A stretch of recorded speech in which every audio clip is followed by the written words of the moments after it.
Oi pessoal, tudo bem? Estou aqui de volta para mais um vídeo sobre Spurgeon e a depressão, baseado nesse livro chamado A Depressão de Spurgeon, escrito pelo Zach Eswine. Ele vai comentar um pouco da depressão que Spurgeon sofria, das crises que ele sofria, baseado em várias citações de sermões que Spurgeon fez no Tabernáculo Metropolitano. E por falar no Tabernáculo Metropolitano, eu queria contar uma historinha para vocês muito interessante. Num certo domingo, enquanto o Spurgeon estava pregando, ele percebeu na frente da igreja ali, próximo do púlpito, um homem que chorava copiosamente durante o sermão. Quando acabou o culto e Spurgeon desceu do púlpito, ele foi até esse homem conversar com ele para saber por que esse homem estava chorando, né, constantemente durante o sermão. E ele contou uma história para Spurgeon muito interessante. Enquanto o tabernáculo estava sendo construído, houve um dia em que os engenheiros do templo pediram para Spurgeon fazer um teste da acústica do ambiente. E aí então ele teve que ir até o púlpito, né, subir lá no púlpito e falar alguma coisa como se ele estivesse pregando. E para testar a acústica, para ver como é que estava a reverberação do som e tudo mais. Não tinha microfone naquela época, então o som deveria ser o mais audível possível. E Spurgeon, ele tinha, né, sofria de gota e sofria de reumatismo, então era um esforço muito grande para ele falar para essa quantidade enorme de pessoas que domingo após domingo estavam lá para ouvi-lo. E aí então ele sobe ao púlpito para fazer esse teste e ele cita algumas vezes o que João Batista disse quando viu Jesus se encaminhando na direção dele. Eis o Cordeiro de Deus que tira o pecado do mundo. Ele falou esse versículo algumas vezes e esse foi o teste da acústica. Então, quando o rapaz estava conversando com Spurgeon, ele lembrou desse dia do teste da acústica. E ele disse que quando o Spurgeon falou esse versículo, ele foi impactado pela graça de Deus e foi convertido naquele momento. Só que naquele dia, ele estava pintando os vitrais do Tabernáculo Metropolitano. E ele foi alcançado pela graça nessas circunstâncias. Ao ouvir Spurgeon citar o texto bíblico, ele foi alcançado pela graça de Deus. Nesse capítulo 2, Spurgeon vai comentar um pouco sobre a anatomia das crises depressivas. Algumas coisas que podem provocar a crise depressiva e como a gente tem que lidar com essas situações. Olha só essa afirmação do Spurgeon. A mente pode desabar muito mais profundamente do que o corpo, pois nela há poço sem fundo. A carne pode suportar apenas um certo número de feridas e não mais, mas a alma pode sangrar de 10.000 maneiras e morrer repetidas vezes a cada hora. Enquanto o corpo tem um limite muito baixo, a alma tem um limite muito elevado para essas crises depressivas. Olha a outra afirmação de Spurgeon nesse capítulo 2. Quem há em nossa espécie humana que seja totalmente livre de aflições? Vasculhem por toda a terra e em todo lugar, o espinheiro e a erva daninha serão encontrados. Não tem ninguém que está isento de crises depressivas. A depressão não escolhe faixa etária, a depressão não escolhe classe social, ela vai do rico ao pobre, ela vai do chefe ao empregado, ela vai do idoso à criança. As crises depressivas aparecem para qualquer pessoa. E aí, Spurgeon vai tentar analisar 5 características que provocam as crises depressivas.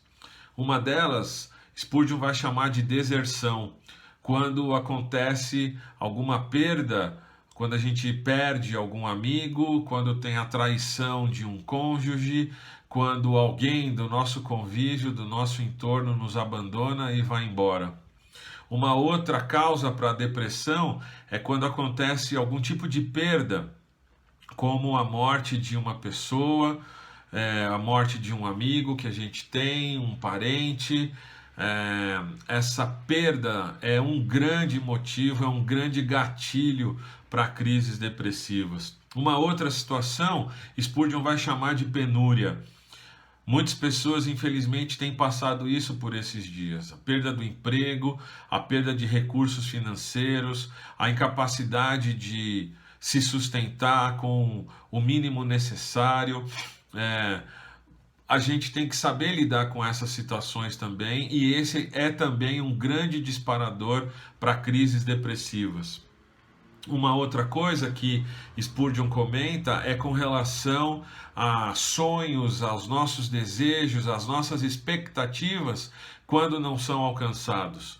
Então, essa situação de derrota, essa situação em que a gente não alcança um objetivo traçado, isso também pode nos levar a crises depressivas. As pessoas podem pensar que são incapazes, que são incompetentes, mas pode ser problema de planejamento.